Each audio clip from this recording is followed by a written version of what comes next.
So let's start our topic, industrial automation and robotics. So what are we going to cover in this seminar? We will be covering introduction, then there will be a complete overview, basic building blocks of automation system, simple and complex automation system. Then we are going to cover industrial robots, applications and robotic workstations, leading system providers, case study, system engineering phases, state of the art involved in this field, career opportunity, job roles, and requirements to get into this domain. Now, what is an automation? Basically, definition state, automation is a technique which reduces human interfaces in a process. Automating a process includes applying predetermined criteria to a process. So here, if you see in the figure, then there is a flask and there is a burner, and there is the C is a controller. Controller applies a control criteria. Now, there can be many control criteria. For example, if you want to maintain the temperature in the flask within 20 degrees Celsius to 30 degrees Celsius, then one criteria could be start the burner whenever temperature reaches at 20.5 degrees Celsius and stop the burner whenever temperature reaches at 29.5 degrees Celsius. In this approach, there is no mathematics involved. Simple on-off control is involved.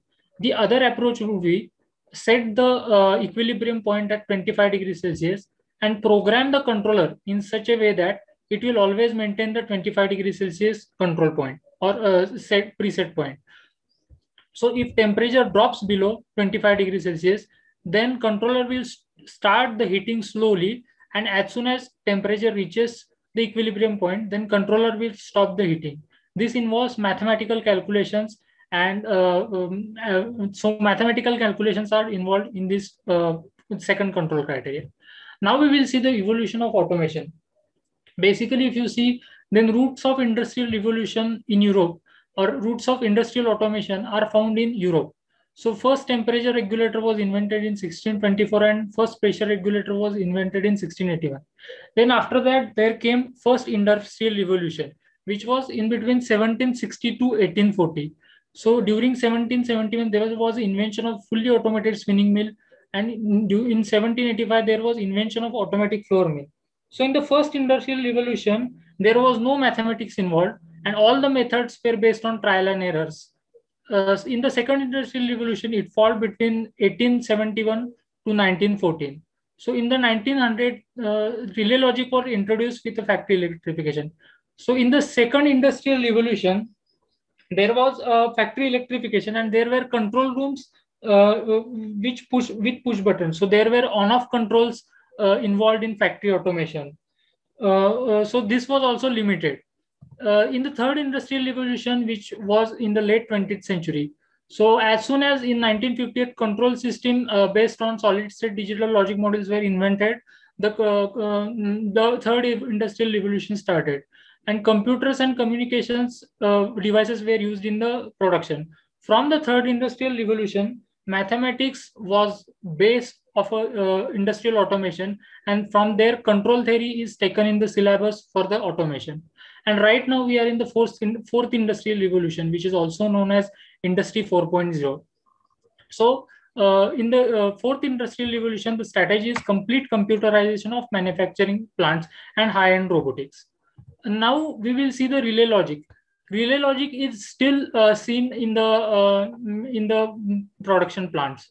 So here, if you see, then V1 and V2, these are two potentials. Power on is a normally open switch. Power off is a normally closed switch. That means when you press power off, this link between this point and this point will get disconnected.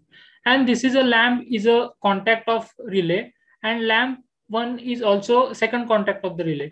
Now, if you see in the figure, as soon as SW on is pressed, the current will go from here through SW off, through relay 1, and it will energize the relay 1. So relay 1 will start and it will close the contact 1. So this contact will get closed, and the current will also start flowing from here through contact 1 across SW on. And after that, the current will also start to flow through lamp 1, and lamp 1 will get energized. So even if you release SW on, still lamp 1 will remain on, and circuit will work. And whenever you press SW off, at that time only circuit will break and lamp will stop. This is a simple relay logic. It is still implemented in some of the plants. So what are the methods for implementing relay logic? So this is a method of implementation of logic by using several electrical relays. it involves different relays connected in a particular configuration. It is able to implement less complex logic circuits. So what are the steps which are required for implementing this relay logic? First of all, we determine the sequence of operations. So what kind of operations we need. Then we list the operation steps as detailed as possible. Write the sequence in a table form and write the relay logic diagram for each table entry. So this is a relay logic diagram for each table entry. If there is one more lamp involved, so for example, here is a lamp 1 and we need one more lamp, which is lamp 2, then we need 3-pole relay here. So likewise, multiple combinational relay logic can be implemented. It is still implemented to save the cost in very small systems where only on-off control is required, where you want to operate some motors or few actuators, there it is implemented. Now, what is the industrial need of industrial automation? As we went, after 1958, normally there was a need of industrial automation. The first point is to increase the productivity and meet the customer requirements. So if you see right now, the plants like Ford, all the automotive manufacturers, they can make even 1 car per minute or even less than that. So to increase the productivity and meet the customer requirements, we need an industrial automation. Then to minimize human errors and increase efficiency of a process. So for example, robots and machines, they can work 24/7. So there is increase in the efficiency of a process. Also, if there is any change in process and if humans are involved, then you need to give special training to human beings. They are to be trained, they are to be given practice to the machine, and then only they can work. On the other hand, if there is a machine, if there is a machine or if there is a robot which is installed for a process, then robot can be easily reprogrammed and it can be easily it can easily work for a new process. Then third point is reduce human interventions in hazardous environments such as chemical processes. So in the cement industries and petroleum industries, the environment is very bad for human beings. Normally people don't go at the sites. They sit in a remote location, and from there they operate all the machinery which is installed at the plant. So this reduces human interventions in a hazardous environment. So there are some processes where high end or high heavy lifting of weight is involved. There are some processes in which heavy or very heavy material handling is involved. At those processes, it is not possible to for human beings to go, and it is not possible for them to work. So there we need an industrial automation. Then cost reduction of a final products. So there is an increase in the efficiency. There is a mass production possible. So cost reduction is possible due to industrial automation. To increase the quality of a final product, when we implement industrial automation, there are less errors in the processes. So quality of a product is increased. Then to get more precise information through visualization devices. Right now in the industrial automations, we have many visualization devices and human machine interface devices. They provide precise information through visualization screens. So we can operator can minimize the errors through visualization screens. Then to reduce breakdown and maintenance time. For example, where there are very crucial processes where there 2 machines can be installed for one process and they can share the work. So if one machine fails, then another machine can take over, and it can reduce breakdown time and it can reduce maintenance time. So there was a need of industrial automation as soon as after 1958. There was vast need of industrial automation, and after that evolution of industrial automation started. Then what are the domains in industrial automation? Basically, industrial automation is divided into many domains. Automotive sector automation is like manufacturing of automotive parts, vehicles, comes under automotive sector. Then process automation is filtration plants, chemical plants, and petroleum plants. Airport automation is like baggage handling, then escalators, elevators comes under airport automation. In the warehouse automation, so parcel handling and sorting comes into warehouse automation. So if you see the companies like DHL, FedEx, Amazon, etc., they deliver one parcel within some seconds. So their warehouse automation strategies are implemented. Then in FMGC sector, so for food and beverage industries, automation is used. Medical sector, so for manufacturing and packaging of medical equipments and medicines, automation is used. Then in elevator sector, so in home automation, elevators are used. Use of elevators is very common. So all of these sectors, they have different requirements. For example, if you go to automotive sectors, then you will find many robots. But if you go to process automation sector, then there are no robots, but there is a process involved. So there will be many temperature sensors, many pressure sensors, many humidity sensors, and based on that, we have to do some mathematical calculations and some calculations, and then we have to take the decisions. So each and every domain has different skill sets required. Now we will see basic building blocks of an automation system. So basically, if you see the blue box, this blue box is a switchgear system. So to the switchgear system, there are input field devices, network input field devices, output field devices, network output field devices. These are the signals going and coming out of the switchgear system. So what are the input field devices? They are sensors and human inputs, etc. So input field devices give inputs to the switchgear system. It is not necessary that the signal which is given by input field device is directly understood by controller. So therefore, we need input signal conditioning.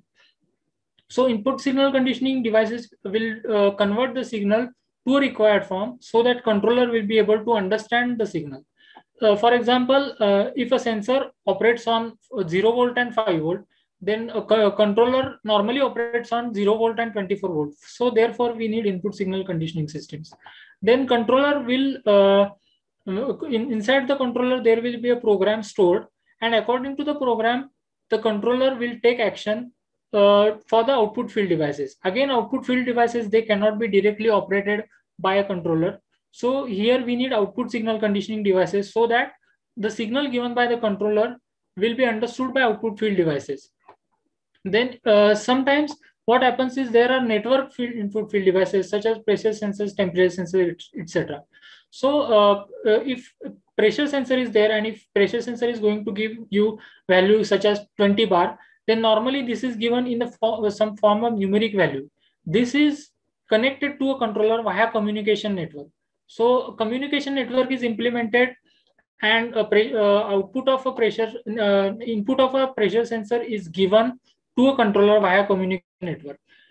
Similarly, there are networked output field devices. So for example, there is a servo drive and we want to have position control using servo drive. Suppose that there is a turntable and we tell turntable that move to 30 degree. Then this 30 value cannot be given in the digital form to the servo drive. So for that, we use communication network, and through communication network, the output field devices are connected to a controller. Also, the switchgear system has a power supply management. So the power supply management takes care of how much power to be given to all the devices such as input devices, output devices, network devices, and controller. So their calculation is involved, and based on that, power supply management or power supply is selected. Also, we have a safety systems inside a switchgear system. What are the safety systems? Normally, what happens is we isolate input field devices and output field devices from the switchgear system. So if there is any problem in these devices, there is any problem in the field devices, then it cannot hamper the entire control system. It will just trip and it will stop the control system and give the alarms. Also, safety devices means emergency stops, guard doors, and safety relays. So safety systems will take care of safety of all the devices. So this is a basic building block of an automation system. So based on basic block diagram, the automation system is divided into two types: simple automation system and complex automation system. Now in the simple automation system, here you can see there are input devices. So input devices are normally in the form of digital devices. So digital sensors, push buttons. Then this input devices signal is given to input signal conditioning system. So this input signal conditioning system will convert the signal so that controller can understand. So the signal is given to the controller. Then controller inside the controller there is a program written, and based on that program, controller takes action, and controller gives signal to output signal conditioning devices. So output signal conditioning devices give signal to output field devices. So here you can see there is an actuator and there is a motor. So this motor cannot be directly driven by a controller. So motor is driven through a three-phase relay. So this is a simple automation systems. Sometimes there is a necessary of using human machine interface devices. So here we use a small human machine interface devices if there is any need to display any signal to the operator. Sometimes this is also not used. It depends on the complexity of the automation system. So what are the characteristics of simple automation system? Basically, simple automation system is compact in design. It is less complex. There are low end to medium end controllers installed.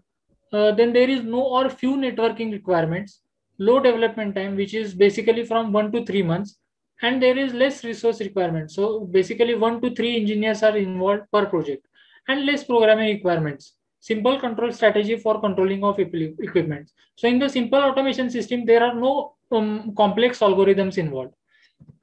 Then we will go to the next step, which is a complex automation system. In the complex automation system, there are many devices which are normally connected to a controller via a network hub. Here you can see a network hub. So from the network hub, network cables are connected to various devices. So here there are 3 servo drives. There are 2 human machine interface devices shown in the figure. Then there is remote output input output devices. It is not necessary that you have a sensor and you run wire from this sensor to a controller. There are hundreds of sensors located at different locations. So you cannot run hundreds of wire from this sensor to the controller. Otherwise the system will become very bulky. So there we use remote input output devices, and these remote input output devices are connected to a controller via a network cable. Then there are robotic controllers which are also connected to a controller via network cable. Then there is a different drives, and here also some output devices are shown. So in the complex automation system, basically it is a network system. So what are the characteristics of complex automation system? It is complex in design. Very high end controllers are required. High networking requirements are there. So basically there are different protocols, network protocols, industrial protocols are used. Then there is a large development times, which is normally ranges from 6 months. It can go up to several years. Then large resource requirements typically involves team of multidisciplinary engineers per project. So normally what happens is there are different engineers. Some are automotive engineers, some are from electrical engineer, some are computer engineers, some are production engineers. So there is large resource requirement. So project is divided into different tasks, different segments, and according to the segments, a load is given for every resource. So there are high resource requirements. Then there is high safety requirements. So whenever operator operates any machine, then it needs to be taken care that it will not hamper the operator, or there will be no accident whenever system runs, or whenever operator performs any wrong task, there will be no hazardous accidents. So therefore, sometimes safety audits are performed to meet safety standard in case of complex automation system. Then there is a complicated programming requirements. We need to implement high-end algorithms, high-end control strategies for the complex automation systems. Then we will move towards industrial robots. So what is an industrial robot? An industrial robot is a robotic system which is basically utilized for various manufacturing tasks such as welding, packaging, etc. So industrial robots are programmable and capable of movement on 3 or more axes. So right now, the robots which are installed in the plants, they have like 7 axes, 6 axes, and they can move, they can take various positions. Then they have higher speed of operation and can withstand hazardous environments. So industrial robots right now, if you see, then they can, their mechanical joints have accuracy of even 0.1 millimeter. And the electronics which is used inside, like stepper motors, servo motors, they have accuracy of 0.01 millimeter. So they are very accurate. Then industrial robots, as I also already mentioned, industrial robots have a high accuracy levels, and they are used to produce higher quality products which can reduce quality control time. Industrial robots are available in many types. Each has each has its own plus points. So they are available in many types. Some are SCARA robots. Here you can see an arm robots. Then there are gantry robots. There are linear robots. Each and every robot has different set of applications, and each and every robot is used for different tasks. Now, what are main applications of industrial robots? Basically, industrial robot is used in welding. So welding of automotive parts like chassis, bumper, etc., spot welding, joint welding, etc. So whenever you see any vehicle and in the vehicle chassis is normally welded by using spot welding strategies. The bumpers are welding using joint welding strategies. Then industrial robots are also found in packaging. So packaging involves sorting the product according to packaging requirements and wrapping the product at the end of the production line for transport. Industrial robots are also used in labeling, so applying label roll to the product. Then industrial robots are also used in palletizing. So palletizing means stacking a goods of material on pallet. So normally what happens is at the end of production line, the conveyor belt there are many types of products they come, and industrial robots are installed at the end of the production line so that they can sort the product according to the requirement, and they can put it on the pallet, and the pallet can go for the further transport. Then industrial robots are mainly found out in painting applications. So painting means spray painting of product. Industrial robots can spray even amount of layer without a contact. So what happens is normally from if you want to spray a paint from point A to point B, then velocity of a robot from point A to point B is defined, and how much amount of paint needs to be go to on the part is also defined. So they can spray very even layer of paint without any contact. Then product testing. So at the end of a production line, industrial robots are installed, so they can ensure quality of the product, and they are used in product testing as well. So now how robots are installed? Basically, to install a robot, there is a concept of robotic workstation. So what are the design considerations for a robotic workstation? So basically, what kind of work we want to do, depending on that, we have to select a robot. Then torque calculation to handle load smoothly. How much payload we have to lift, how much payload we have to transport from one point to another point, how much should be velocity. Depending on that, the torque calculation is done. Then integration of robot with a PLC system. Normally what happens is robot system is a slave system and PLC is a master system. So there is a conveyor belt and there is a robotic cell. So sensors and actuators, they are normally connected to a PLC, and PLC is connected to a robot, and PLC tells robot that now move and now perform the action. So it is important to integrate the robot with a PLC system.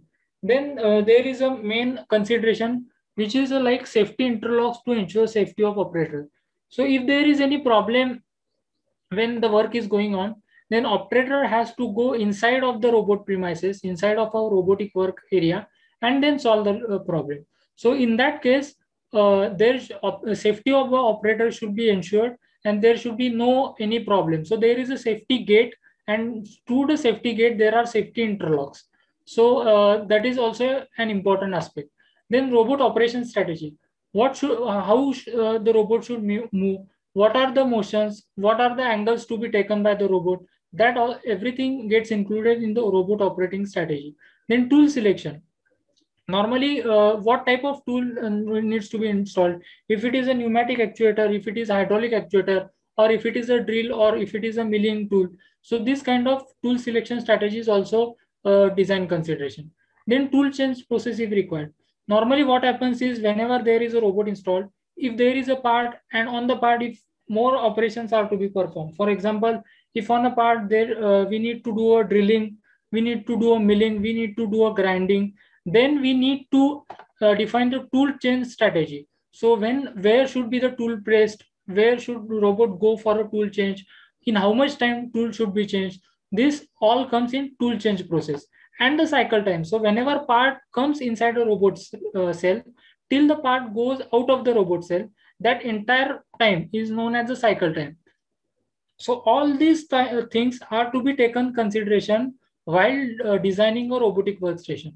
And after designing a robotic workstation, the station is implemented and the robot is programmed.